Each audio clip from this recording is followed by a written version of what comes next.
Damos comienzo a la unidad de sistema circulatorio que va a estar dividida en dos videos distintos.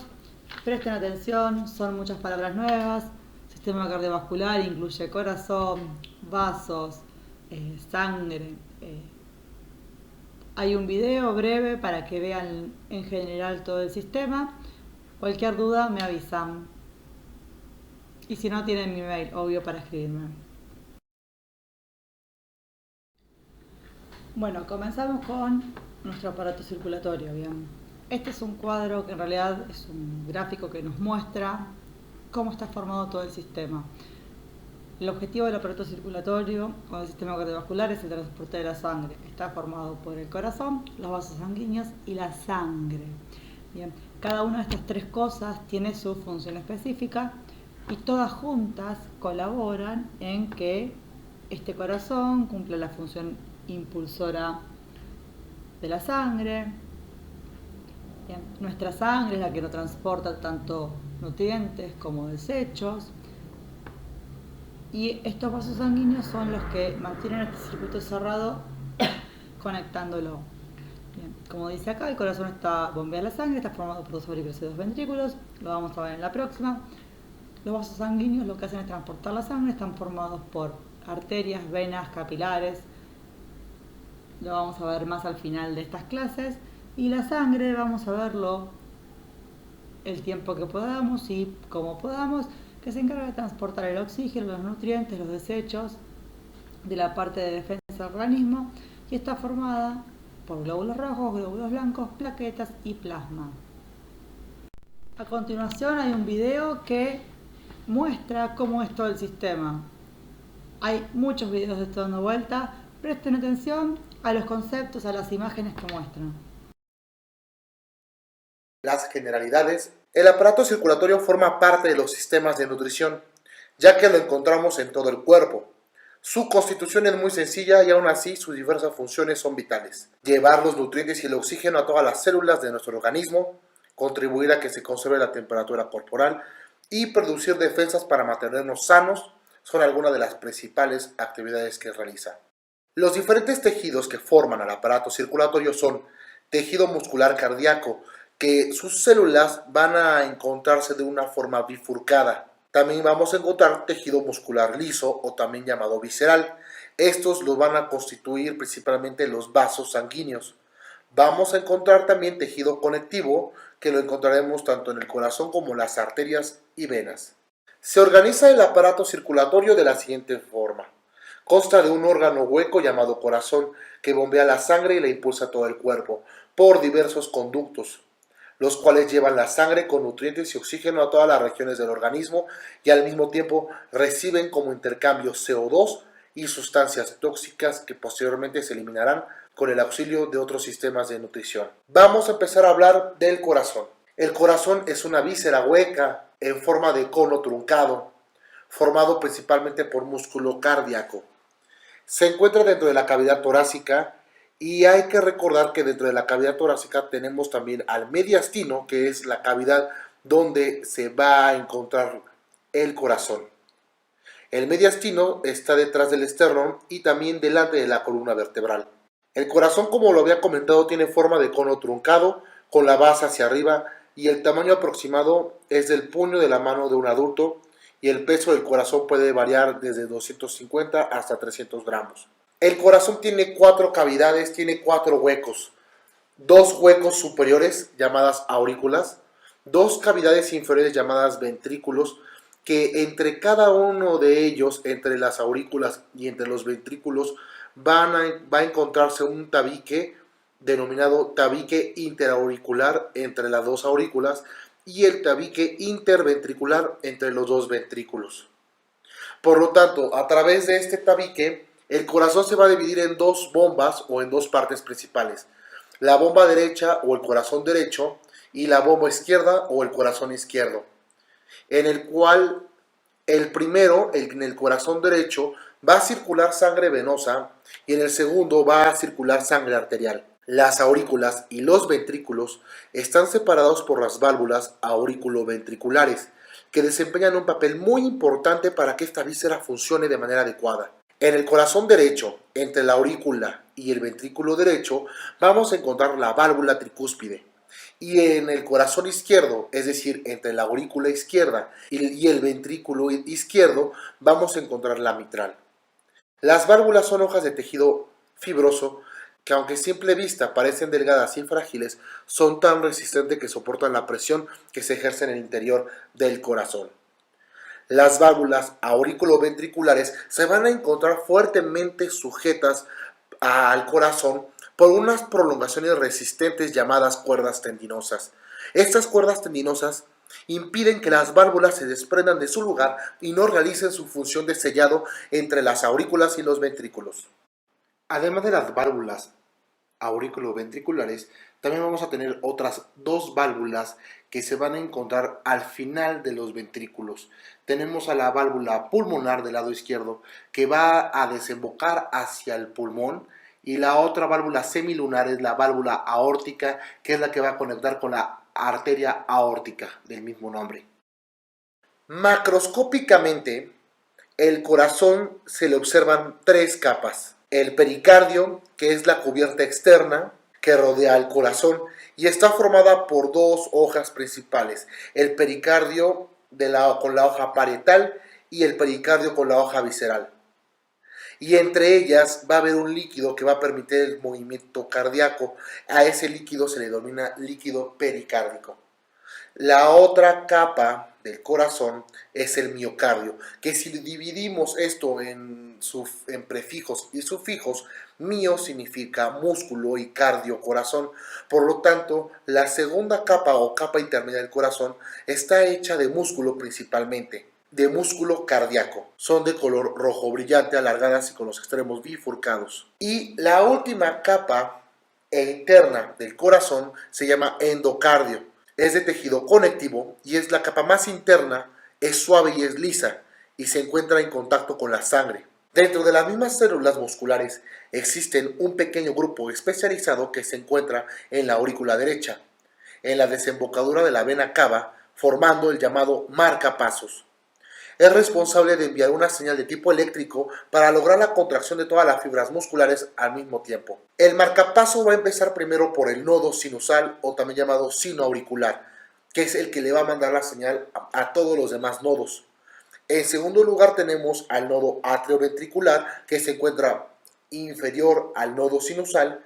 Después al haz de His, que va a encontrarse a lo largo del tabique interventricular. Y por último tenemos a la red de Purkinje, que le manda la señal para que se contraigan los ventrículos. Las contracciones cardíacas repetidas reciben el nombre de frecuencia cardíaca. En un adulto normal se producen de 60 hasta 80 pulsaciones por minuto. Otro concepto importante que hay que aprenderse es la del gasto cardíaco, y se denomina como al volumen expulsado por el corazón en un minuto. Que esto va a depender de la edad de cada persona, del estado de salud y también de la actividad física que realice. Y otros dos conceptos importantes es qué es la sístole y qué es la diástole. La sístole se refiere a la contracción ventricular del corazón, en la cual va a bombear sangre a todo el cuerpo, y la diástole, que se refiere a la relajación de los mismos, que en la fase diastólica el corazón va a alimentarse de su propia sangre para continuar con el bombeo. Acá tenemos cómo está formado el sistema cardiovascular, como dijimos recién, corazón, sangre y vasos sanguíneos. Tenemos las funciones de todo este sistema, que tiene que ver con el transporte de nutrientes y oxígeno a los tejidos. Pensemos que cuando nuestro sistema necesite, por ejemplo, glucosa, va a ser transportada a través de la sangre.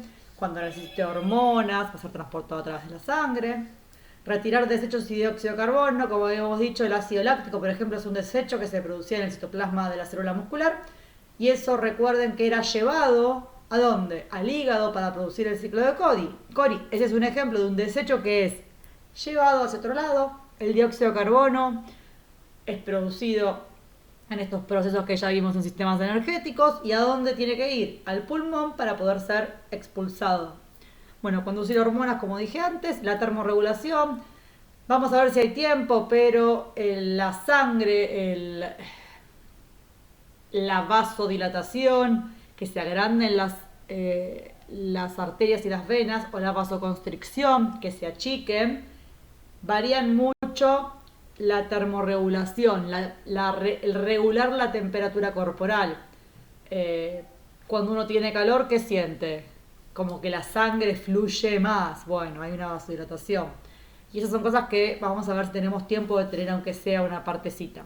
Y mecanismo de defensa, cuando tenemos que defender cierto lugar, por ejemplo, me caigo, me raspo, bueno, ahí hay un montón de acciones que tienen que suceder. ¿Para qué? Para que ese raspón no se siga agrandando, para si hay algún tipo de bacteria o de algo que me pueda generar algún tipo de infección, el organismo lo contrarreste, bueno, mediante llevar con el sistema cardiovascular mayor sangre ahí, colabora con eso.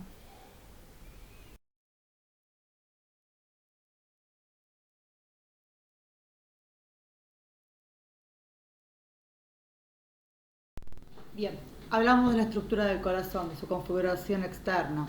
Como ya vimos o repetimos, es un músculo hueco ubicado en el mediastino, está en el medio de nuestro tórax, apoyado sobre el músculo diafragma, inclinado hacia el lado izquierdo, tiene una forma de cono aplanado con la punta hacia el lado izquierdo, como dijimos recién. Está dividido en 4 cavidades, que ahí las pueden ver. Tenemos 2 aurículas en la parte superior, una derecha y una izquierda, divididas por un tabique interauricular. No se comunican entre sí. Y por abajo tenemos 2 ventrículos, derecho e izquierdo, divididos por el tabique interventricular.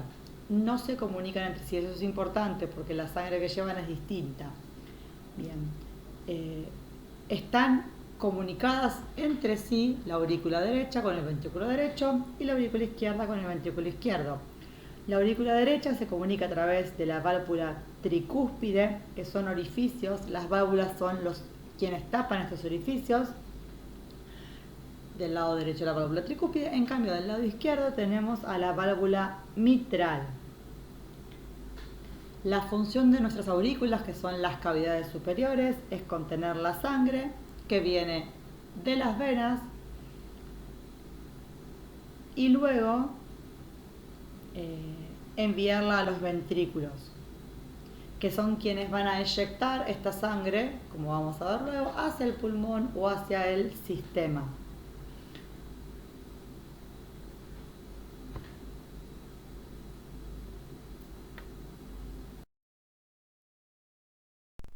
Bueno, acá lo que tenemos detallado son los vasos del corazón. Vamos a empezar por la parte roja, que es la parte arterial, que es la parte izquierda del corazón. Llegan desde los pulmones, las venas pulmonares están dibujadas ahí en rojo, con flechas hacia el corazón. Ingresan por la aurícula izquierda, después la aurícula izquierda se comunica con el ventrículo izquierdo y desde el ventrículo izquierdo sale la arteria aorta, que es esta que forma como un puentecito que tiene 3 tubitos que salen para arriba, que es la arteria más importante que vamos a ver. En los próximos dibujitos la vamos a ver en esquemas más del cuerpo humano, son fotos más parecidas a las que se usan en la facultad, pero para que tengan una imagen de lo que es.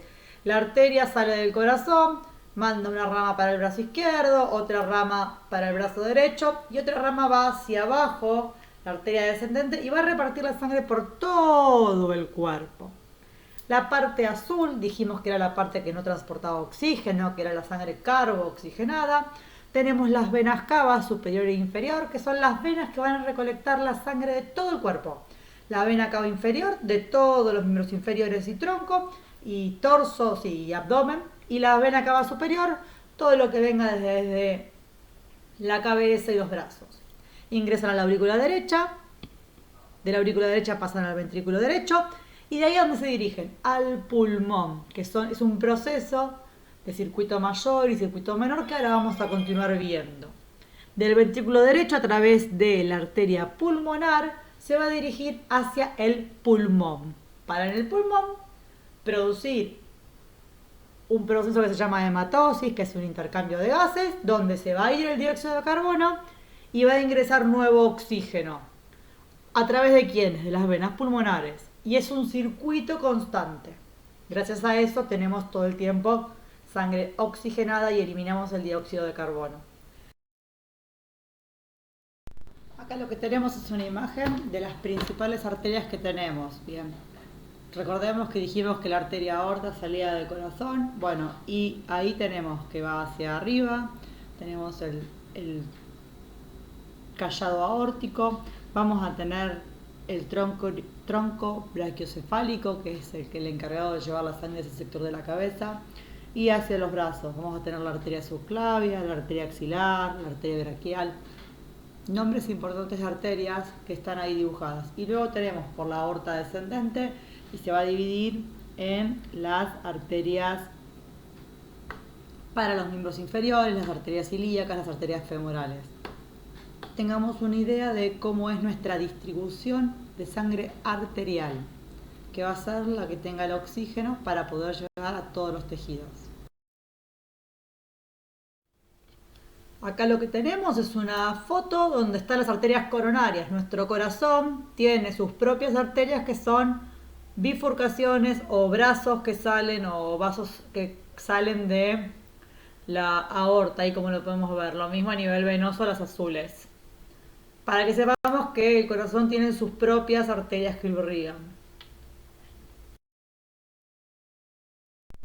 Bueno, como lo dije muchas veces, a mí me gusta repetir, repetir y repetir para que a veces de tanto escucharlo vaya entrando en la memoria. Vamos a hablar de los circuitos. Hay dos circuitos, mayor y menor, o sistémico y pulmonar. Son sinónimos, mayor y sistémico, pulmonar y menor. Estos circuitos lo que van a hacer es mostrarnos cómo es el recorrido de la sangre, de dónde sale y a dónde llega, cuál es el objetivo. Esta diapositiva y las próximas dos explican exactamente lo mismo, con diferentes gráficos, con diferentes palabras. Así que presten atención, pueden ir y volver y elegir cuál es la que más claro les queda. Arrancamos. Circuito mayor es el que está dibujado acá en la parte inferior, que dice circulación general o mayor, o sistémico también se puede decir. Tenemos que sale del ventrículo izquierdo, bien acá por el medio, va a la arteria aorta, se dirige a todo el organismo, ven que dice el resto del cuerpo, y vuelve por las venas cavas superior e inferior hacia la aurícula derecha. Es decir, este circuito, el mayor, va a llevar la sangre desde el ventrículo izquierdo, oxigenada, llena de nutrientes, a través de la aorta, por todo el sistema arterial, va a volver a través de las venas cava superior e inferior hasta la aurícula derecha. Cuando vuelve, viene sangre carbooxigenada, sin nutrientes. Circuito mayor o sistémico o general. Ahora vamos a hablar del circuito menor. El circuito menor sale del ventrículo derecho a través de la arteria pulmonar, es lo que está acá dibujado arriba. Ventrículo derecho, arteria pulmonar, va a los pulmones, donde se va a producir la hematosis, que es el intercambio de gases. El pulmón va a recibir un montón de sangre carbooxigenada, que va a pasar esa sangre a los alvéolos, que ya lo vamos a dar más adelante, y de los alvéolos va a tomar el oxígeno y a través de las venas pulmonares va a volver esta sangre toda oxigenada hacia la aurícula izquierda. Bien, repito, ventrículo derecho, arteria pulmonar, pulmón hace el intercambio gaseoso y a través de las venas pulmonares hacia la aurícula izquierda. Ahí tenemos los dos circuitos. Como había dicho, vamos a repetir, repetir y repetir. El objetivo del circuito mayor es llevar la sangre a todo el cuerpo, nutrir el cuerpo de nutrientes, de oxígeno. En cambio, el circuito menor, la idea es oxigenar esa sangre, es poder eliminar los desechos y el dióxido de carbono y oxigenarla Perdón, desechos no, dióxido de carbono, porque los desechos van para otro lado. Van generalmente para el lado del hígado. Así que quedémonos, el circuito mayor se encarga de repartir la sangre oxigenada por todo el sistema y traer la sangre carboxigenada y los desechos. En cambio, el circuito menor se encarga de oxigenar la sangre. Envía desde el ventrículo derecho sangre carboxigenada al pulmón, la oxigena y la trae a la aurícula izquierda. Bueno, para concluir con lo del sistema mayor y menor, o circuito mayor y menor, perdón, tenemos sangre rica en oxígeno que penetra el corazón desde los pulmones y sale hacia el cuerpo. ¿Ese cuál sería? Cada uno tiene que decirlo. Y la sangre pobre en oxígeno penetra en el corazón desde el cuerpo y sale hacia los pulmones. ¿Y ese cuál sería? ¿El circuito qué? Bien, seguramente lo sepan, el rojo es el circuito mayor o sistémico o general y el azul es el circuito menor o pulmonar. Tiene que quedarnos bien claro el concepto, que todo esto funciona al mismo tiempo, las dos partes. Pero una parte tiene sangre carboxigenada y otra tiene sangre oxigenada. Por eso mismo, en el video o al comienzo se decía que el corazón derecho y el izquierdo no se comunican entre sí. Puede ser que mirando alguna serie o algún familiar ustedes tengan que a veces hay comunicaciones. Bueno, estas comunicaciones hay que cerrarlas porque si no lo que pasaría es que la sangre iría por el camino equivocado. Cuando veamos un poquito del tema de las presiones vamos a ver que la parte izquierda tiene mayor presión. Entonces siempre lo que nos pasaría es que se nos iría sangre oxigenada hacia el lugar que no está oxigenado y perderíamos volumen sanguíneo para repartir en nuestro organismo. O puede pasar al revés, que la sangre que no está oxigenada se venga para el lado de la oxigenada, entonces nosotros mandaríamos a nuestro circuito mayor sangre sin el oxígeno necesario para nuestros tejidos. Y como ya vimos sistema metabolismo y sistemas energéticos, ¿por qué necesitamos que llegue el oxígeno a las células? Justamente para obtener energía, que es la base de todo. Bueno, vamos a hablar de las capas cardíacas. ¿Se acuerdan que cuando vimos la fibra muscular tenía envolturas, tenía capas? Bueno, acá tenemos tres capas. Endocardio, miocardio y pericardio. El más importante va a ser el miocardio porque va a ser el que nos va a colaborar más con la fuerza de contracción del ventrículo. Bien, en el endocardio tenemos células de revestimiento, es la parte más interna.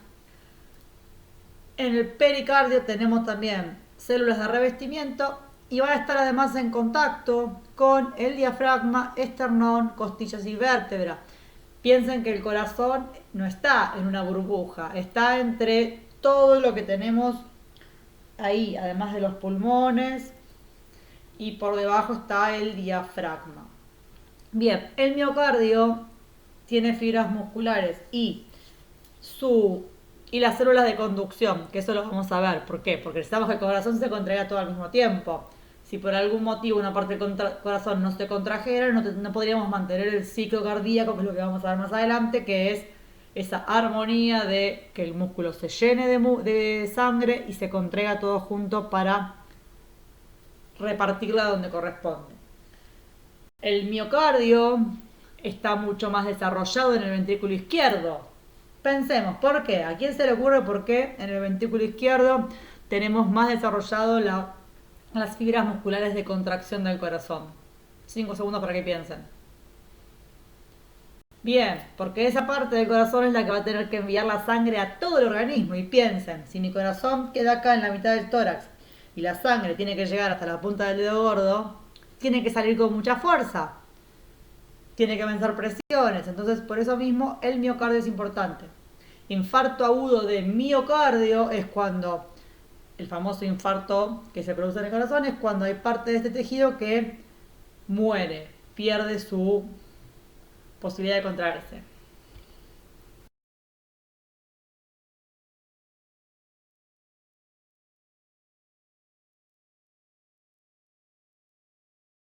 Bien, vamos a hablar ahora de las propiedades del corazón.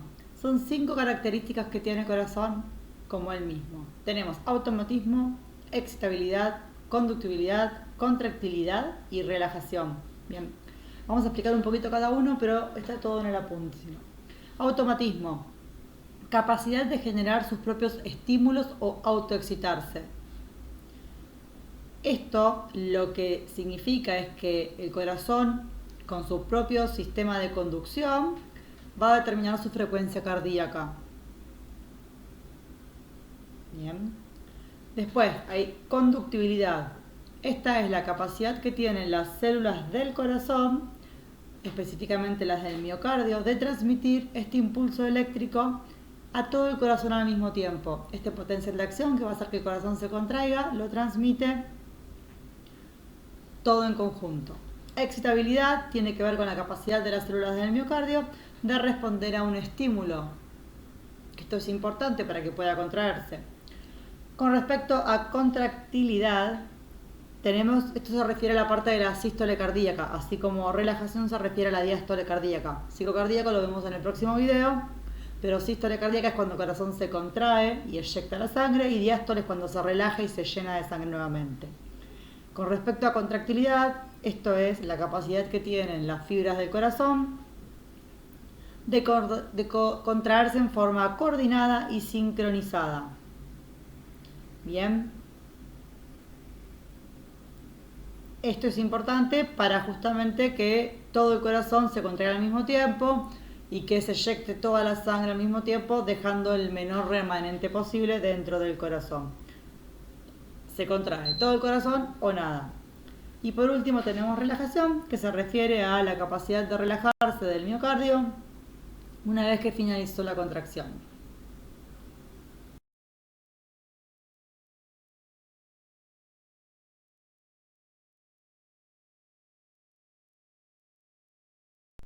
Bueno, sistema de conducción. Esto es muy importante en el corazón, bien relacionado con las propiedades que vimos recién.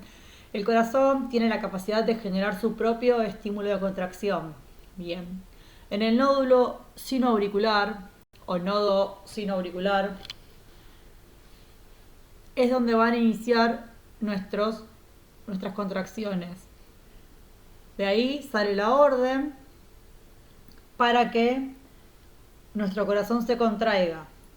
¿Qué es eso? La frecuencia cardíaca, más o menos entre 60 y 90 latidos por minuto. Es decir, este nódulo lo que va a hacer es enviar estímulos, 60 por minuto, 90 por minuto, y está ubicado en la aurícula derecha, y de ahí se va a repartir a todo el sistema. ¿Cómo? A través de las vías internodales van a llegar al nódulo aurículo-ventricular, que está ubicado entre la aurícula y el ventrículo. Y ahí lo que va a pasar es que se va a retardar. Este nódulo tiene latidos más lentos, pero responde a la frecuencia del nódulo sinoauricular. En caso de que el sinoauricular no funcione, podríamos tener automatismo a través del nódulo aurículo-ventricular. Y luego de aquí se van a distribuir a través de las de His y las fibras de Purkinje hacia todos los ventrículos para contraerse completamente. Esto mismo, acá lo tienen en un gráfico, está explicado en la próxima diapositiva. Recuerden, el nódulo sinoauricular en la aurícula derecha, el nódulo auriculoventricular está entre la aurícula y el ventrículo derecho. Bien, nódulo sinoauricular. Lo importante es que es el marcapaso del corazón, es el que va marcando, es el que marca la frecuencia cardíaca. 60, 90, 60, 100 latidos por minuto. Cuando vieron que a la gente a veces se le coloca un marcapaso, bueno, esas personas lo que no tienen justamente es correcto esta capacidad de ser automático y constante y rítmico en sus latidos. Entonces se le coloca un marcapaso que lo que hace es cumplir la función de este nódulo. Puede que tengan algún familiar, bueno, eso lo que busca es mantener el ritmo cardíaco, que es importante. Todos habrán escuchado capaz las palabras arritmia. Bueno, el corazón es algo rítmico. A nosotros no nos late el corazón de repente rápido, de repente lento, generalmente es homogéneo, es rítmico. Obvio que si yo arranco a correr, mi corazón va a latir más rápido, pero no va a latir rápido 3 veces, lento, rápido. Eso es anormal. Bien. Bueno, ahí tenemos las vías internodales que lo que hacen es comunicar los dos latidos, los dos nódulos. Nódulo aurículo-ventricular late más lento y lo que hace es retrasar un poco la orden. ¿Para qué? Para darle tiempo a que el estímulo se comparta por todo el corazón al mismo tiempo. Bien, el haz de His está entre los dos ventrículos y lo que va a hacer es transmitir a las fibras de Purkinje esta estimulación, y estas fibras de Purkinje lo que van a hacer es estimular a todas las células cardíacas para que se contraigan coordinadamente. Repetimos, nódulo sinoauricular, marcapaso, vías internodales. Nódulo auriculoventricular va a retrasar ese impulso que viene del nódulo sinoauricular y lo va a transmitir a las de His, que lo va a repartir por las fibras de Purkinje a todo el ventrículo para que se contraigan al mismo tiempo.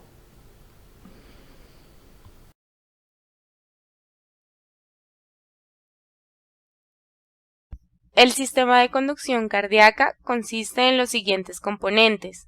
El nodo sinusal o sinoauricular se encuentra en la aurícula derecha cerca de la entrada de la vena cava superior.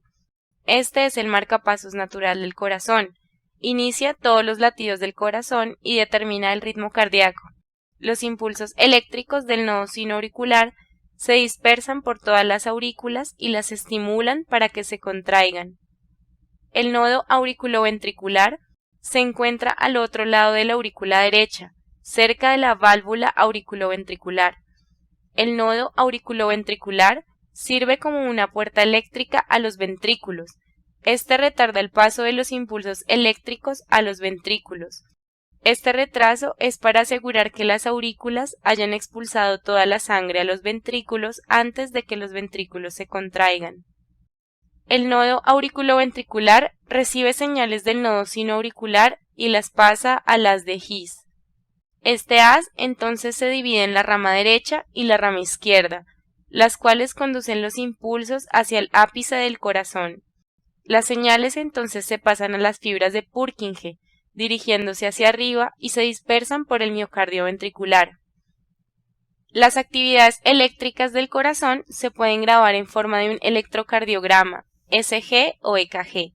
El ECG es una grabación compuesta de todos los potenciales de acción producidos por los nodos y las células del miocardio. Cada onda o segmento del ECG corresponde a un acontecimiento del ciclo eléctrico cardíaco. Cuando las aurículas se llenan de sangre, el nodo sinoauricular se dispara. Las señales eléctricas se dispersan por todas las aurículas y causa que se despolaricen. Está representado por la onda P del ECG. La contracción auricular o sístole auricular ocurre más o menos 100 milisegundos después del inicio de la onda P. El segmento PQ representa el tiempo en que las señales viajan del nodo sinoauricular al nodo auriculoventricular.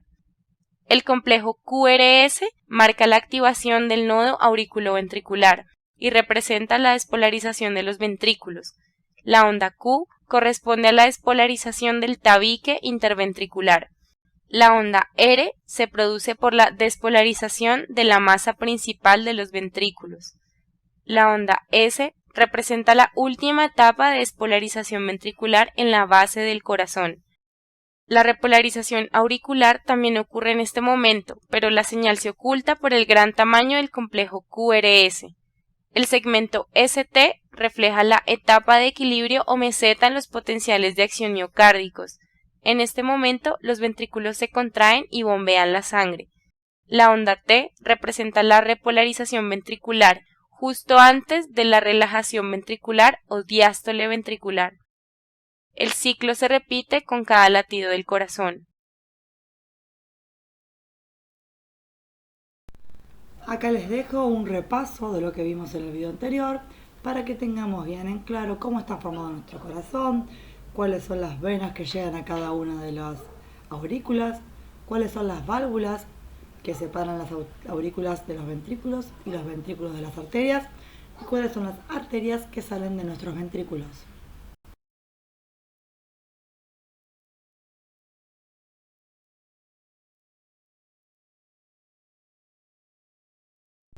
Hablamos un poco sobre la sangre que es nuestro medio de transporte para que viajen nuestros nutrientes y podamos llevar oxígeno a todos lados, también para que podamos deshacernos de los desechos, ¿sí? La podemos definir como un líquido rojo, claro u oscuro, como dice ahí, de composición variable que circula a través de los vasos sanguíneos. La misma está constituida por plasma sanguíneo, que tiene una fase líquida del 55%, y elementos formes, que van a ser las células que están dentro de este plasma. Dentro de las células vamos a tener a los glóbulos rojos, glóbulos blancos y plaquetas. Hablando de las funciones de la sangre, tenemos este listado. Cuando hablamos de transporte de gases, nos referimos a los glóbulos rojos o los eritrocitos, que son quienes tienen la hemoglobina y van a llevar el oxígeno desde los pulmones hacia los tejidos.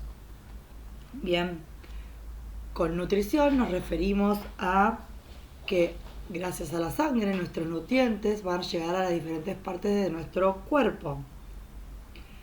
Con hemostasia y coagulación nos referimos a los mecanismos que tienen que ver cuando hay una hemorragia o cuando hay que evitar la formación de trombos. Después continuamos con defensa e inmunidad. Acá esto va a estar a cargo de los glóbulos blancos, los leucocitos, y lo que van a hacer es protegernos, darnos respuestas ante las agresiones que reciba nuestro organismo. Continuamos con la segunda columna de funciones. Tenemos el transporte de sustancias de desecho, es decir, gracias a la sangre que llega a través de las venas vamos a poder ir desechando lo que necesitamos. Tenemos la regulación térmica o de la temperatura. La sangre nos va a permitir distribuir el calor de forma homogénea por el organismo y también vamos a poder regular la pérdida de calor. Con regulación hormonal tenemos las hormonas que van a ser distribuidas por la sangre para que puedan llegar a sus órganos diana, es decir, a donde van a generar su función. Y por último, en este listado, hay muchas más seguramente, hay muchas más, pero nos quedamos con estas. Tenemos la regulación del equilibrio ácido-base e hidroeléctrico. Se refiere a equilibrar el pH, ya sea el grado de acidez o de alcalinidad de las diferentes sustancias. Lo que va a pasar acá es que se va a intercambiar entre la sangre y el líquido intersticial para regularlo. Y por último, en esta diapositiva lo que tenemos son los elementos formes que componen la sangre. ¿Sí? Tenemos los glóbulos rojos, que son los eritrocitos, que van a ser los encargados de transportar nuestro oxígeno. Luego tenemos los leucocitos o glóbulos blancos, que se clasifican en varios tipos, que son los que están ahí abajo. Pueden ser neutrófilos, linfocitos, basófilos, con diferentes funciones. Su valor normal es de 4.000 a 10.000 y es lo que cuando vamos a hacernos un estudio sanguíneo lo primero que nos miran. Y se encargan de la defensa del organismo. Y las plaquetas, por último, ahí dibujadas, son las encargadas de la hemostasia, ¿sí? Y la hemostasia lo que significa es evitar el escape de la sangre. Lo que hace es cortar las hemorragias.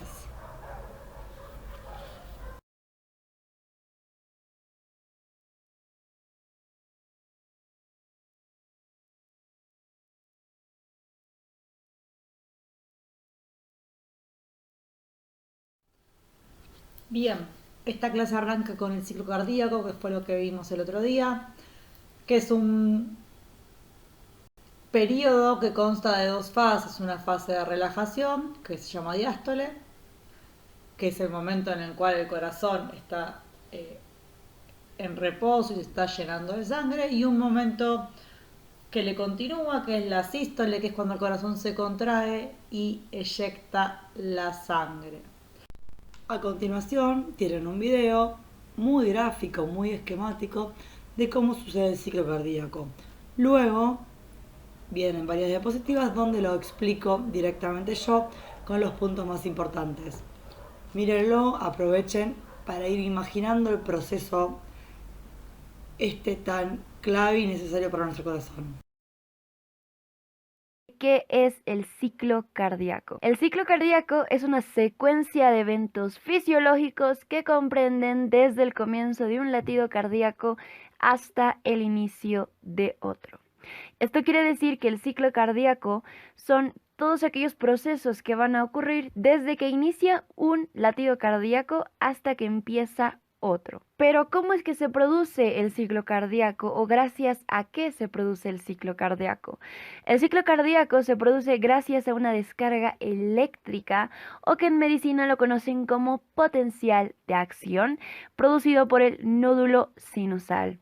El nódulo sinusal, recordando un poquito de anatomía, se encuentra en la aurícula derecha, cerca del orificio de la vena cava superior. Es el sistema automático del corazón y este nódulo sinusal es el que nos va a enviar una descarga eléctrica a todas las fibras musculares del corazón. Sin embargo, es importante saber que esta descarga eléctrica llega a los ventrículos con 0,1 segundos de retraso. Esto permite que las aurículas se contraigan antes que los ventrículos y así estas puedan bombear sangre a los ventrículos. Repetimos que la descarga eléctrica o potencial de acción llega con 0,1 segundos de retraso a los ventrículos. El ciclo cardíaco se compone de dos periodos, uno que es la diástole y otro que es la sístole. La diástole es el periodo de relajación donde el corazón se prepara para poder recibir sangre y la sístole es el periodo de contracción donde el corazón bombea sangre hacia el organismo. A su vez, estos dos periodos se dividen en fases.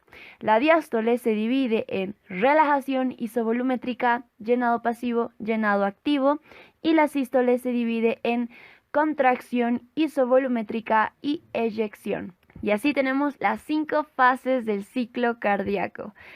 Estas 5 fases del ciclo cardíaco se producen en 0,8 segundos. Es algo impresionante, la verdad.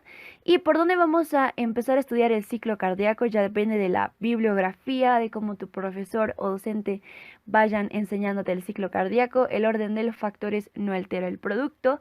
Sin embargo, yo voy a empezar por el llenado pasivo porque creo que es una manera mucho más fácil de comprender el ciclo cardíaco si iniciamos desde el llenado pasivo. Así que vamos a empezar.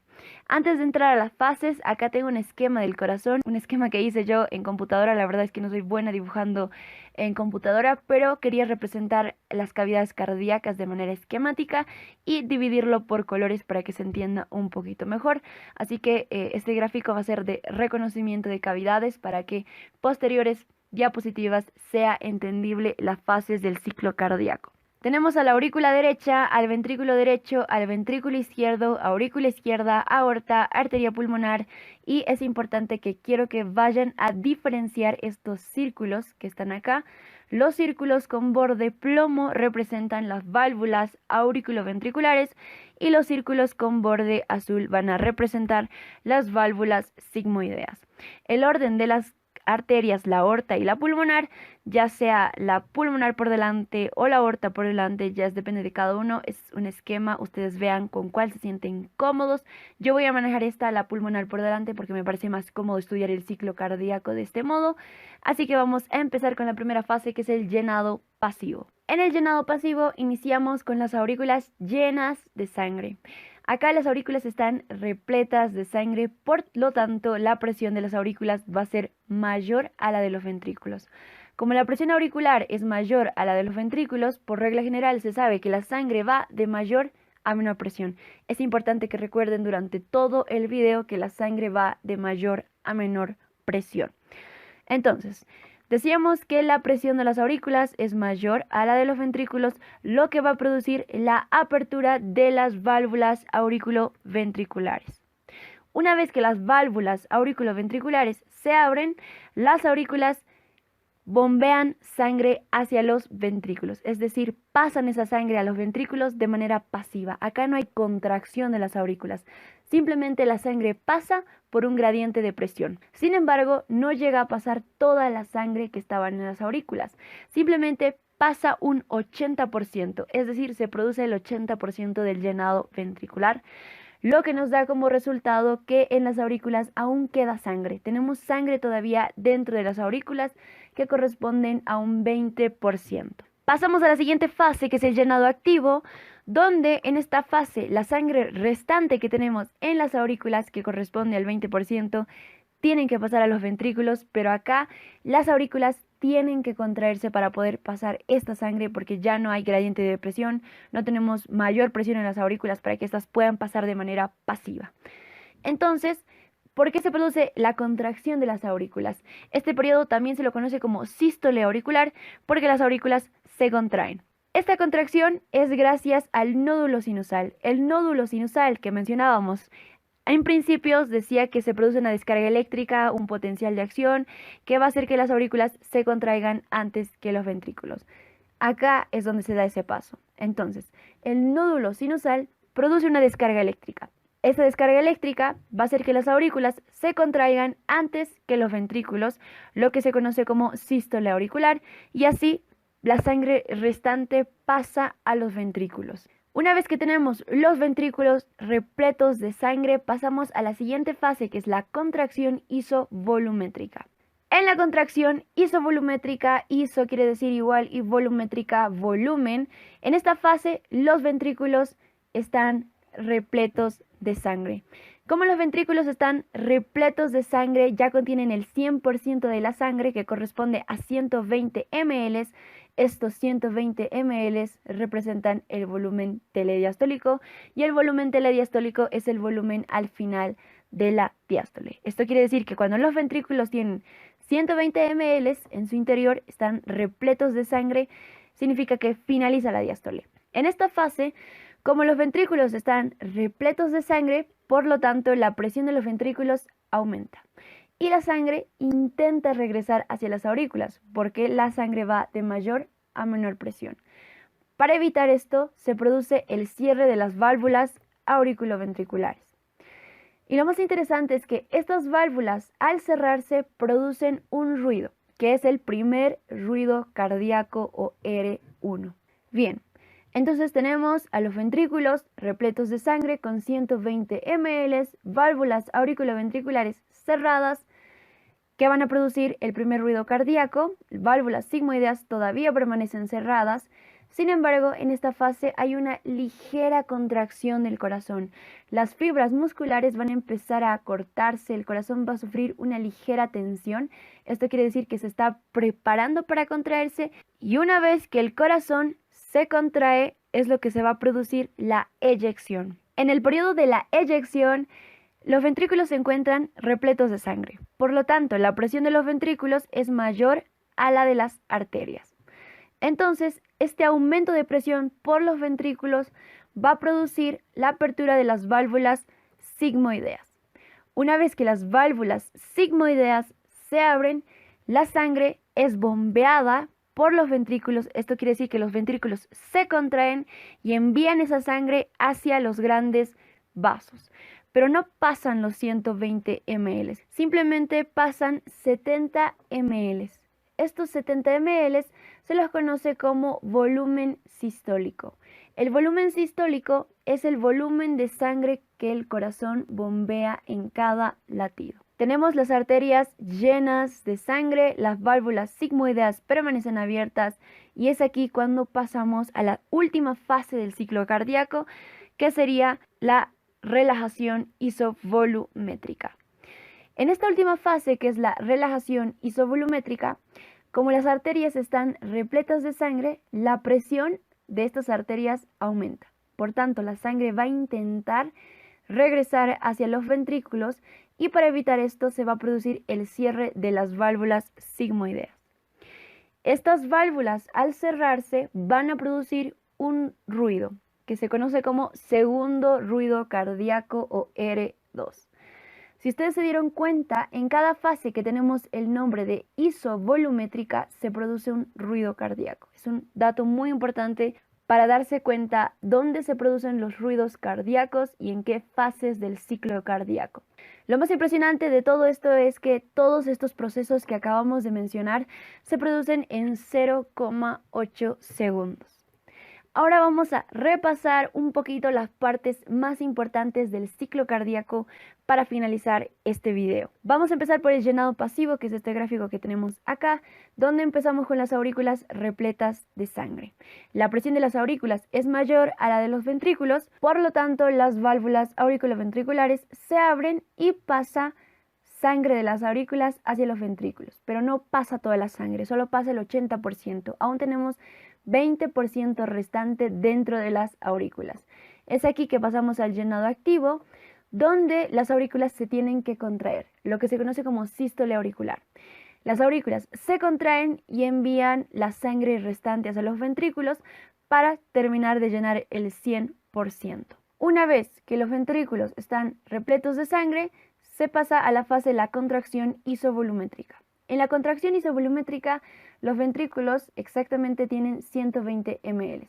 Estos 120 ml representan el volumen telediastólico, que es el volumen al final de la diástole. Esto quiere decir que cuando los ventrículos están repletitos de sangre con los 120 ml, finaliza la diástole. Como los ventrículos están cargados de sangre, la presión de los ventrículos aumenta, por lo tanto la sangre intenta regresar hacia las aurículas y para evitar esto se produce el cierre de las válvulas auriculoventriculares. En esta fase, el corazón empieza a contraerse ligeramente. Cuando se contrae, se conoce como el periodo de eyección. En el periodo de eyección, como la presión ventricular es mayor a la de los vasos y las arterias, va a provocar la apertura de las válvulas sigmoideas y la sangre es eyectada hacia las arterias, pero solamente pasan 70 ml.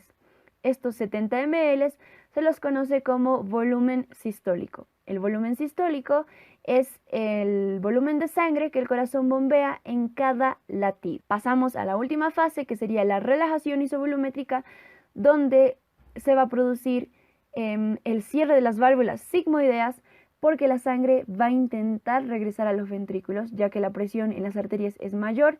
La sangre intenta regresar, por lo tanto se produce el cierre de las válvulas sigmoideas. Y el corazón se relaja y se prepara para recibir nuevamente sangre y se produzca otro ciclo cardíaco. En la contracción isovolumétrica, en el cierre de las válvulas auriculoventriculares, se produce el primer ruido cardíaco, conocido como R1, y en el cierre de las válvulas sigmoideas se produce el segundo ruido cardíaco, conocido como R2. Bueno, acaban de tener el video. Recuerden, el video de las otras etapas. Nosotros tenemos 4 etapas, pero hay 2 etapas divididas. Igual el video es muy parecido a como nosotros lo vimos. Recuerden eso de que no importa dónde empecemos, porque es un ciclo que va pasando todo el tiempo. Arrancamos en la sístole auricular. Recuerden que esta fase, que es el llenado activo de los ventrículos, es cuando la sístole se contrae. Sístole es contracción. Y le va a dar el cuarto restante de llenado al ventrículo. La sístole va a quedar vacía. Bien, recordemos que venimos de un llenado pasivo, pero no importa. En esta fase se contraen las aurículas. Para eso tienen que estar abiertas las válvulas auriculoventriculares, si no la sangre no podría pasar. Y ahí termina la etapa. Bien, pasamos a la etapa número 2. Bueno, ahora vamos a hablar de la sístole ventricular. Recuerden que sístole es contracción, ventricular se refiere a la contracción de los ventrículos. Primero tenemos la fase isovolumétrica sistólica ventricular. Pensemos, isovolumétrica, ¿qué significaba? En el video lo explicó, lo vimos en clase. Iso igual volumen. Sistólica es contracción de los ventrículos. En esta etapa se empieza a contraer el ventrículo por el propio estímulo de automatismo y de contracción del corazón y se cierran las válvulas auriculoventriculares, que ese es el primer ruido cardíaco. Tenemos las válvulas cerradas y el ventrículo empieza a contraerse, empieza a aumentar la presión. están las 4 válvulas cerradas, el ventrículo está lleno de sangre y empieza a contraerse. Esa es la fase isovolumétrica sistólica. No aumenta el volumen de sangre, no disminuye el volumen de sangre. Lo que va a aumentar es la presión por la contracción del ventrículo. Luego, esta presión que se genera aumenta mucho y se pasa a la fase eyectiva sistólica ventricular o fase de eyección sistólica.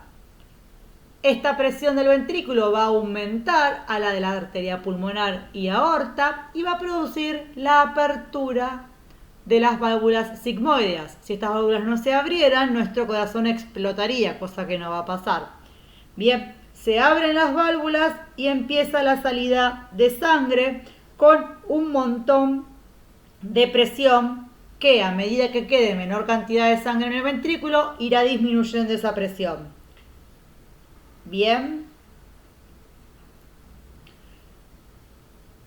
Acá tenemos la segunda fase, fase eyectiva sistólica. Acá es donde va a salir nuestro valor de volumen sistólico, que es el volumen que vamos a eyectar en una sístole.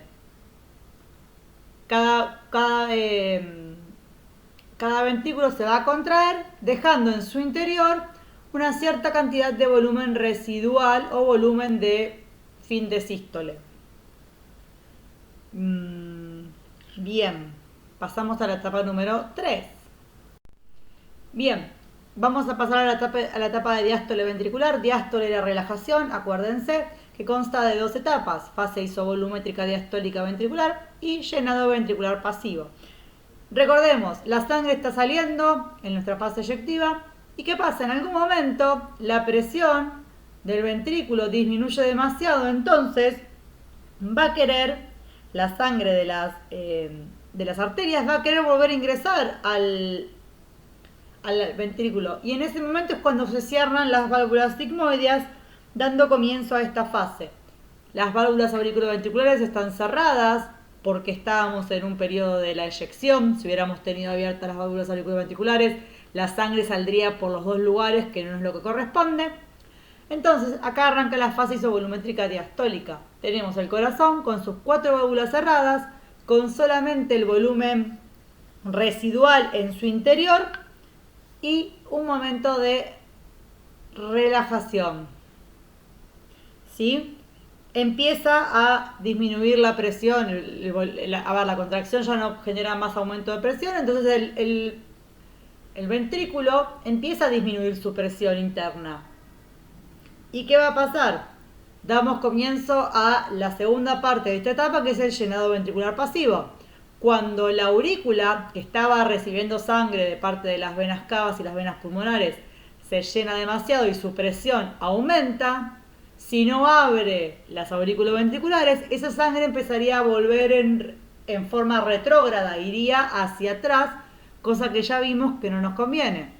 Entonces, se da la apertura de las válvulas auriculoventriculares, permitiendo que la sangre pase a los ventrículos sin ningún tipo de contracción, solamente pasa porque estaba llena la aurícula, abren una puerta y la sangre ingresa a los ventrículos. Se va a llenar las 3/4 partes del ventrículo y después, volviendo a la etapa número 1, se daría comienzo al llenado final con la sístole auricular. Bien, diástole no hay contracción. Por último, tenemos la diástole auricular, que está incluida dentro del periodo de llenado ventricular pasivo, por eso no siempre aparece esta etapa, que es cuando las aurículas están relajadas, recibiendo la sangre a través de las venas, y que luego de este momento de llenar los ventrículos se contraen para dar parte a la primera fase, que es la sístole auricular. Bien, repásenlo, miren el video.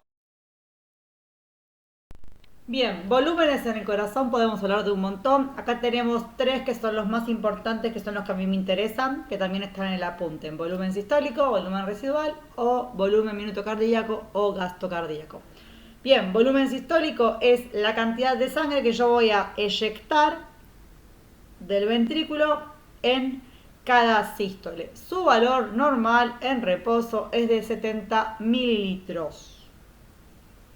Bien. Después tenemos el volumen residual o volumen de fin de sístole. Pensemos, si sabemos lo que es la sístole, vamos a saber este volumen, dónde nos va a quedar y cuándo. Bien, es la cantidad de sangre, el volumen de sangre, que va a quedar en los ventrículos una vez que finalizó la sístole, que finalizó el periodo de eyección sistólico. Su valor es entre 40 y 50 mililitros en reposo. Entonces, yo ahora les puedo preguntar, ¿cuál es el volumen total que tiene un corazón cuando está comenzando una sístole? ¿O cuál es el volumen de llenado total de un corazón luego de una diástole y de una contracción auricular? Tendríamos que sumar estos dos valores. Perfecto. Bien, volumen minuto cardíaco o gasto cardíaco es un concepto bastante importante con el cual vamos a estar algunas diapositivas más hablando. Es una fórmula que tiene que ver que el resultado es el gasto cardíaco es igual a la frecuencia cardíaca por el volumen sistólico. Bien, lo que nos expresa esto es la cantidad de sangre que nuestro corazón va a bombear en un minuto. La frecuencia cardíaca es la cantidad de latidos, de contracciones que tenemos en un minuto. Entre 60 y 90 latidos, podemos decir 70 latidos. Y el volumen sistólico es la cantidad de sangre que va a salir en una contracción de nuestro corazón, que son 70 milímetros de sangre. Si hacemos 70 por 70 nos da más o menos 4.900, lo pasamos a litros, son 5 litros por minuto. Pensemos, si vamos a hacer actividad física, ¿qué va a pasar con este valor? Si yo por algún motivo tengo un corazón que eyecta menos cantidad de sangre porque no tiene fuerza para contraerse, ¿qué va a pasar con este valor? Yo soy un deportista de alto rendimiento, como el otro día comentaron, y tengo mucho volumen sistólico porque tengo un corazón hiper eficiente. ¿Qué va a pasar con este valor? Ahí tenemos variables para ir jugando.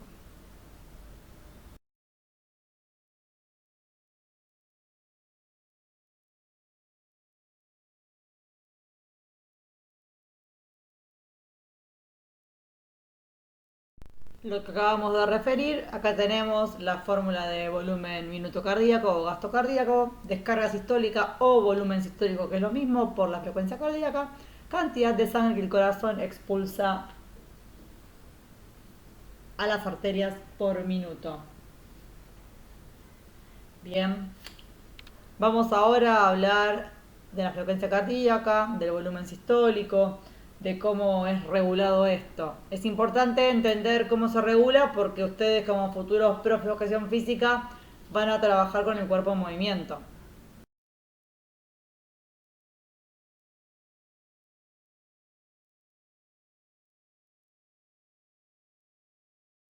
Bien, ¿qué es la frecuencia cardíaca? Número de ciclos cardíacos en un minuto, cantidad de latidos en un minuto. Es la intensidad del esfuerzo que debe hacer el corazón para satisfacer las demandas del organismo. En reposo, su valor está entre 60 y 80 latidos por minuto en unas condiciones normales, 70, 60, 90.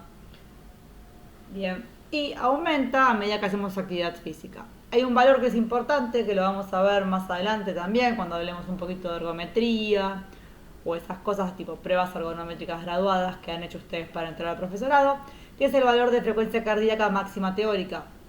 220 menos la edad de cada uno, la edad propia, es el valor máximo al cual debería ascender mi frecuencia cardíaca al hacer actividad física. Si ese valor es superado, yo corro riesgo de que mi corazón sufra algún problema o que no pueda satisfacer las demandas que estoy teniendo en ese momento. Bien, acá tenemos cómo se regula la frecuencia cardíaca, tenemos regulación interna, intrínseca o extrínseca. Internamente tenemos el sistema de conducción. Recordemos que teníamos un marcapaso, el nódulo sinusal, que estaba ubicado en la aurícula derecha, que era el encargado de marcar el automatismo de mi corazón y marcarme el ritmo al cual late. Bien, a nivel externo lo que tenemos es cosas que vamos a ver más adelante. a nivel de influencia nerviosa tenemos a nuestro sistema nervioso autónomo, que tiene dos partes, el simpático y el parasimpático. El simpático es quien nos pone en estado de alerta. Pensemos, yo tengo que estar por correr porque me van a robar, o porque voy a correr una carrera de 100 metros, o porque quiero jugar contra mi amigo a ver quién gana llegando a la esquina. Mi corazón va a tener que latir más rápido o más lento. Más rápido para poder cumplir con las necesidades. El simpático me aumenta la frecuencia cardíaca. En cambio, el parasimpático es quien me disminuye la frecuencia cardíaca, quien me baja la frecuencia, que son los momentos de relajación, momentos para dormir. Bien. Después tenemos con el entrenamiento, creo que algo lo comentamos en alguno de los Zooms que tuvimos. Los corazones de atletas, los corazones entrenados suelen tener bradicardia. ¿Qué es bradicardia? Baja frecuencia cardíaca. Esto se debe a un aumento de la actividad parasimpática. Si yo tengo un corazón que vive con baja frecuencia, tiene mayor rango para aumentar la frecuencia y poder cumplir las necesidades en el alto rendimiento. Bien, es un corazón que está más óptimamente preparado. Bien.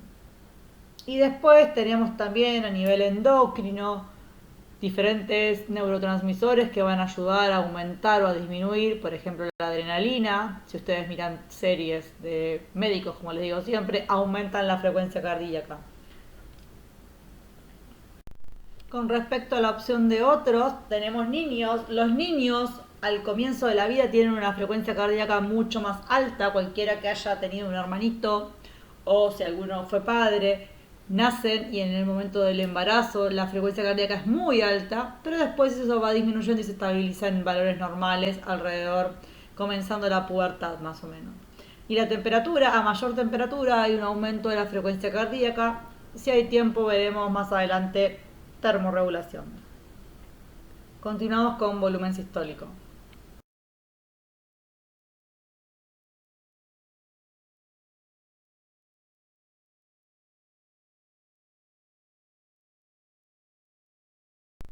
Bien, repetimos el concepto de volumen sistólico.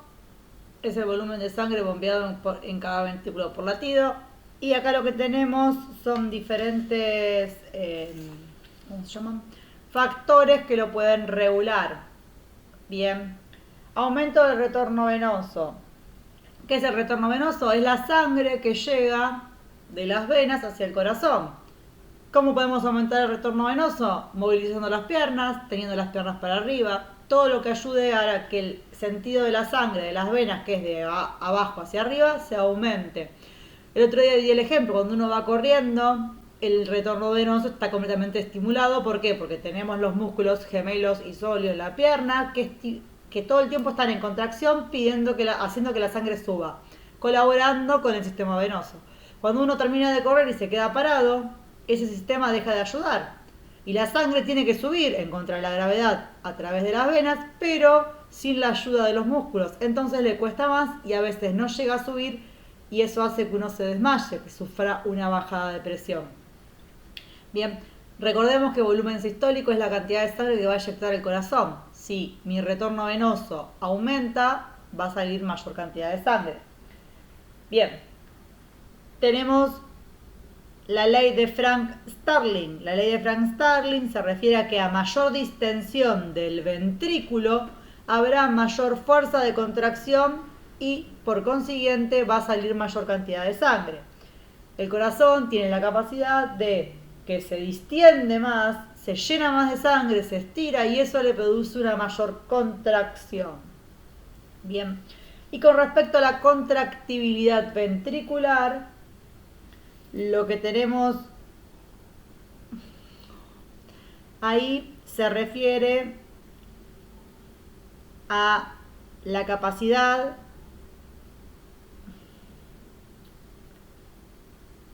que tiene el corazón de aumentar la disponibilidad de calcio y de esa forma contraerse con mayor efectividad. Bien, recuerden que el calcio tenía que ver con la contracción muscular. Si hay mayor disponibilidad de calcio, ese corazón va a estar en más óptimas condiciones para contraerse. Bien. Lo importante acá, lo que más me interesa a mí es el aumento de retorno venoso y la ley de Frank Starling.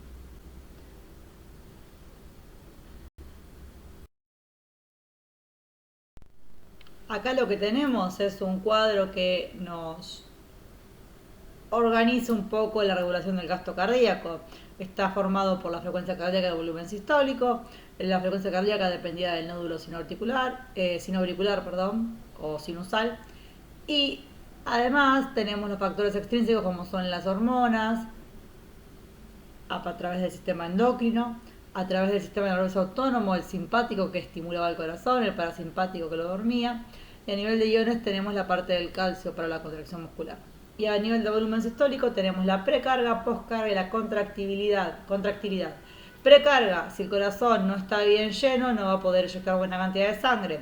Postcarga, si el corazón queda con un volumen de sangre o no se controla completamente, tampoco va a cumplir con su función. Es un cuadro nada más.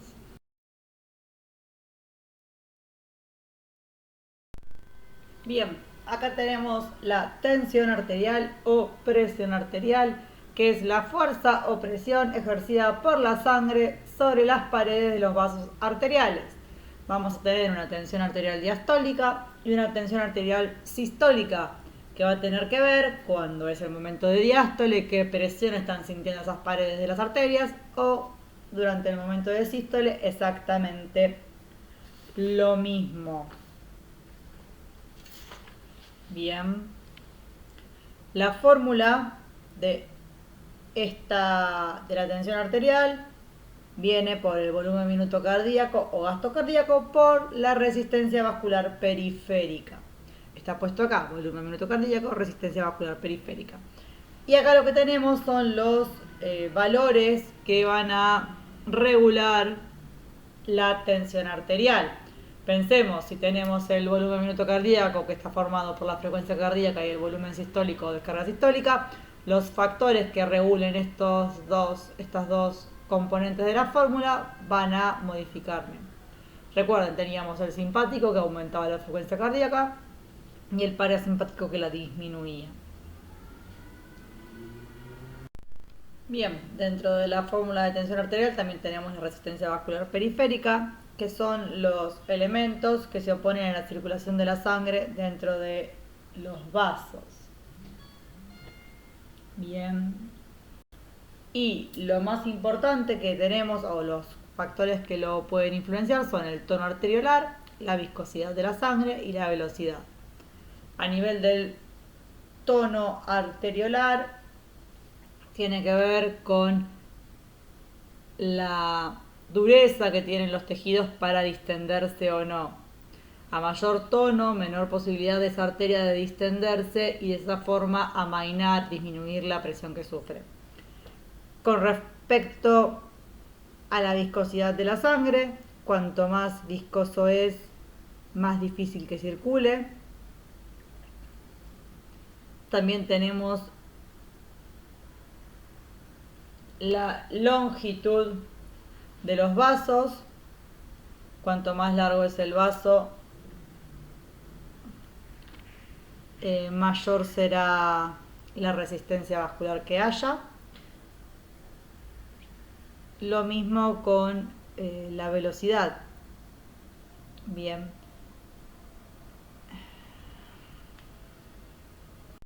Y acá al costado lo que tenemos son mecanismos de regulación de la presión arterial. Los varios receptores son receptores que están ubicados en diferentes partes del cuerpo, que lo que hacen es sensar la presión. Están ubicados en el callado aórtico, que es a la altura del cuello, en la bifurcación de las arterias carótidas, también cerca del cuello.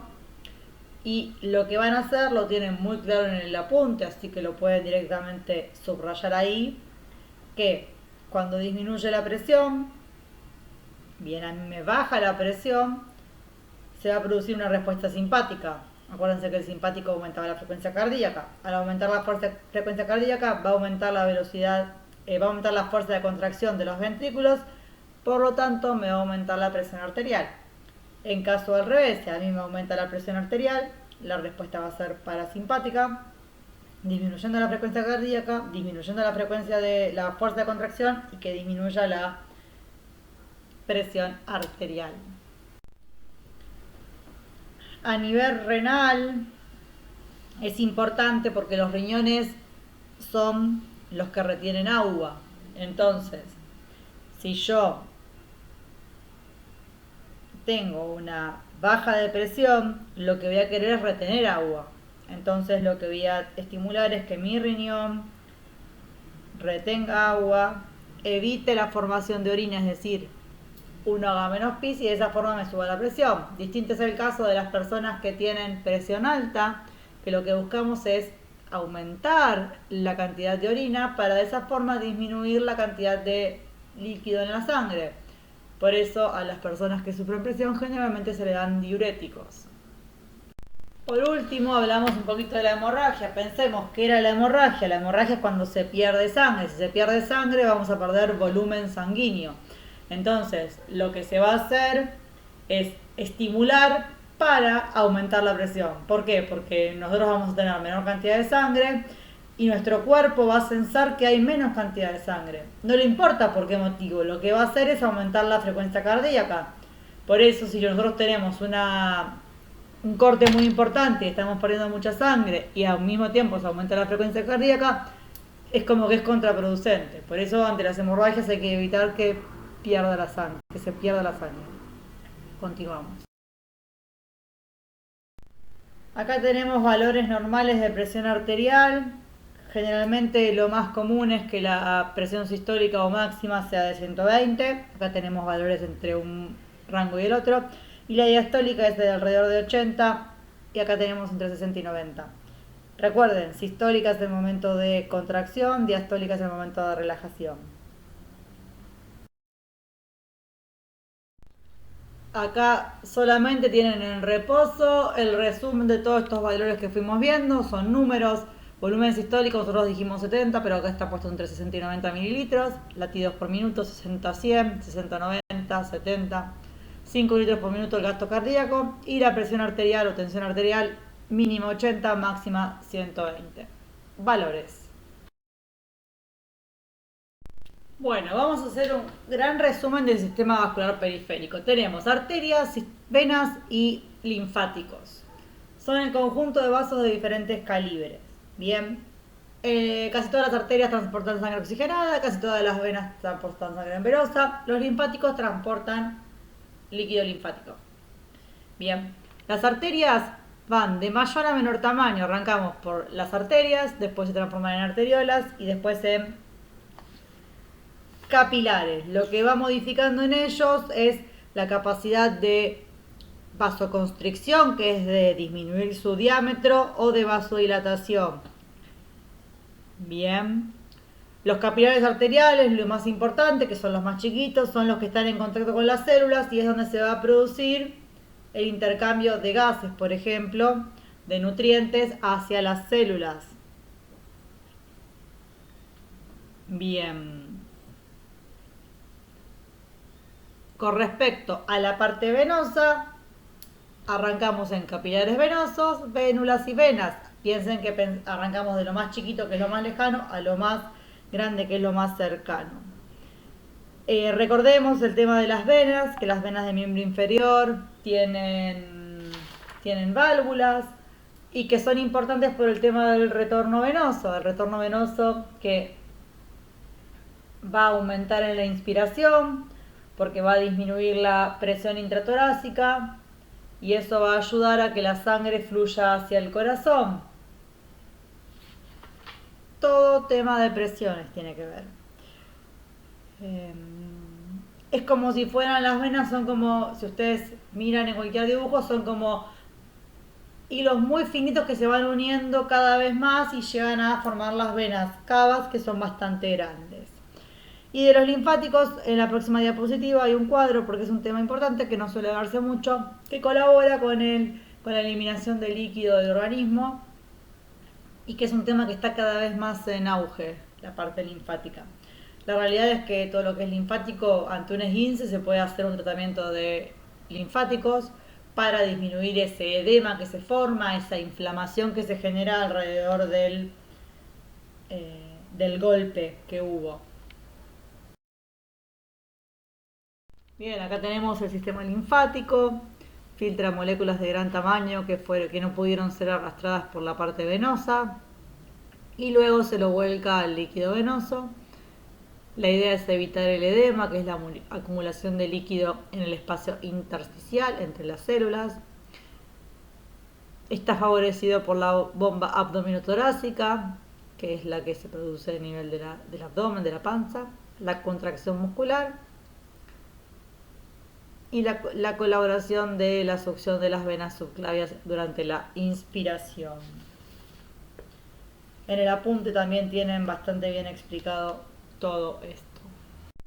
A continuación, repetimos lo que tiene que ver con la red microcirculatoria referente a las arterias y las venas, cómo van las arterias achicando su tamaño hasta llegar al final lo más distal del cuerpo y cómo las venas van aumentando su tamaño de distal a proximal hasta llegar al corazón.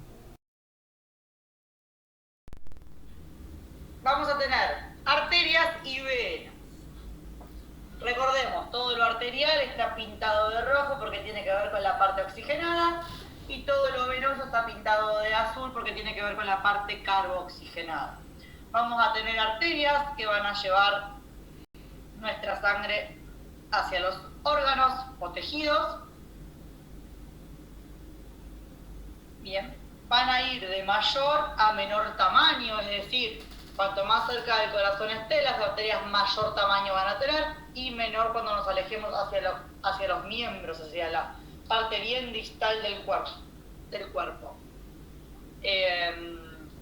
La función de las arterias va a ser ir amortiguando sus pulsaciones, que va a depender del corazón, que eso lo vamos a ver en fisiología. Bien, luego tenemos, se van a ir modificando su capacidad de vasodilatarse, que es agrandarse, o vasocontraerse, que es achicarse, y eso va a colaborar con regular el tema de las presiones. Pensemos como si fuera una manguera. Si yo tengo una manguera abierta, sale el agua con un tipo de caudal. En cambio, si yo le aprieto la punta, es decir, hago una vasoconstricción, achico por donde sale, ese agua generalmente va a salir con mayor presión. ¿Se entiende? Bien, repetimos por las dudas. Vasodilatación es cuando se agranda el diámetro de la arteria, vasoconstricción es cuando el diámetro se achica, se hace más pequeña. Tenemos las arterias, que son las de mayor calibre, y luego tenemos las arteriolas. Es decir, nuestro árbol arterial va desde grande, desde el corazón, y se va achicando. Y llegamos a los capilares. Los capilares es la menor unidad anatómica del árbol vascular. Piensen que son las más finitas de todas, que nos van a permitir el intercambio de sustancias, desde dejar oxígeno en las células, desde retirar desechos, todo eso lo van a hacer a través de los capilares, que son finas paredes con poros para producir el intercambio. Tengan en cuenta que es lo más pequeño de todo. Que es una luz grande con escasa pared y que lo que hacen son recolectores de baja presión. Bien, las venas van a ser finitas y chiquitas en la parte distal y a medida que nos vamos acercando al cuerpo se van uniendo como en la primera diapositiva que vimos, que se veía como si fuera una red, como una ramificación de un árbol. Piensen que la arterial es el tronco del árbol y las ramas grandes son en el corazón y las finitas son afuera, en cambio en la parte venosa es justamente al revés, de finito a grande. Bien, y las venas se van a ir uniendo y van a formar las venas cavas. En los miembros inferiores van a tener válvulas, que las válvulas lo que van a impedir es que la sangre se quede. Concepto que no vamos a ver ahora, pero para que lo puedan unir. La gente que tiene arañitas, que tiene varices, tiene que ver con que falla la parte venosa y esa sangre se queda ahí estancada. Por eso se ve como si fuera azulado, porque es sangre carboxigenada que queda estancada. Continuamos.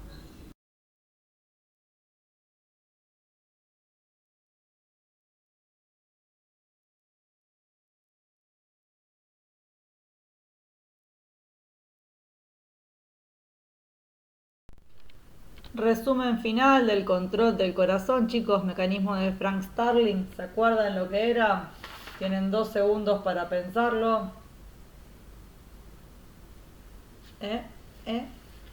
Bien, era cuando se distendía el corazón, producía una mayor fuerza de contracción y eso aumentaba el volumen sistólico. La estimulación del nodo sinusal tiene que ver con el marcapaso, con que se contraiga la cantidad de veces que tiene que contraerse. En nivel extrínseco tenemos el sistema nervioso autónomo, que se dividía en simpático y en parasimpático. Simpático a través de la noradrenalina o la adrenalina, que aumenta la frecuencia cardíaca, y el parasimpático a través de la acetilcolina, que producían bradicardia, que es descenso de la frecuencia cardíaca. Finalizamos las clases del sistema cardiovascular. Cualquier duda me consultan. En la página está la aplicación, está cómo contactarme, pueden escribir por ahí. Y ahora les dejo un videito para repasar un par de temas, pero un videito con música.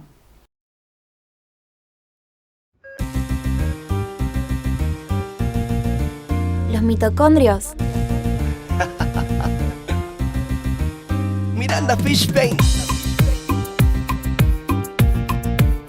ATP, ATP. ATP Records. Yo. Yeah.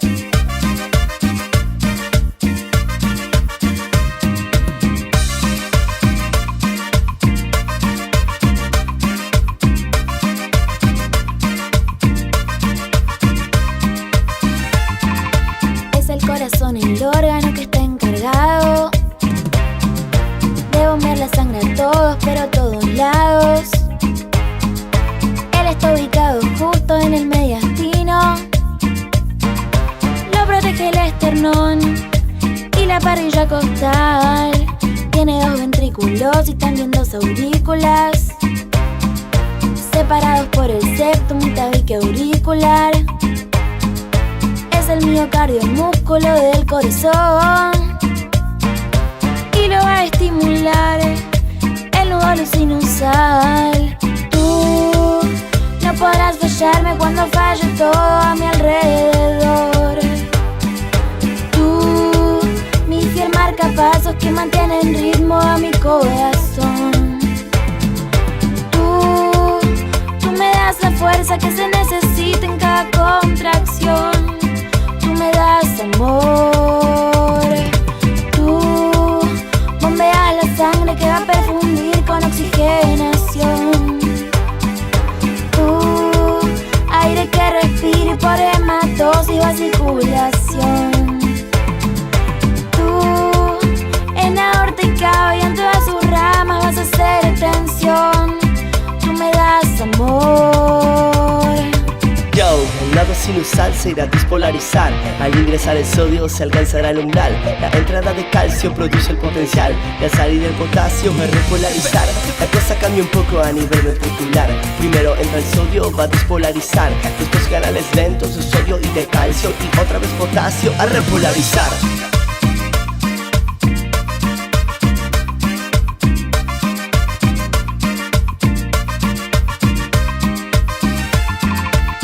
Y el ventrículo del lado izquierdo por la válvula mitral se van a separar. En la válvula tricúspide del lado derecho está la válvula aórtica y también la pulmonar. La relajación se va a producir en diástole, sístole auricular, después ventricular. Jamás un órgano me ha dado tanto, pero tanto. Si deja de funcionar, yo voy a emprender el viaje. Tú no podrás fallarme cuando falle todo a mi alrededor. Tú, mi fiel marcapasos que mantiene en ritmo a mi corazón. Tú me das la fuerza que se necesita en cada contracción. Tú me das amor. Tú bombeas la sangre que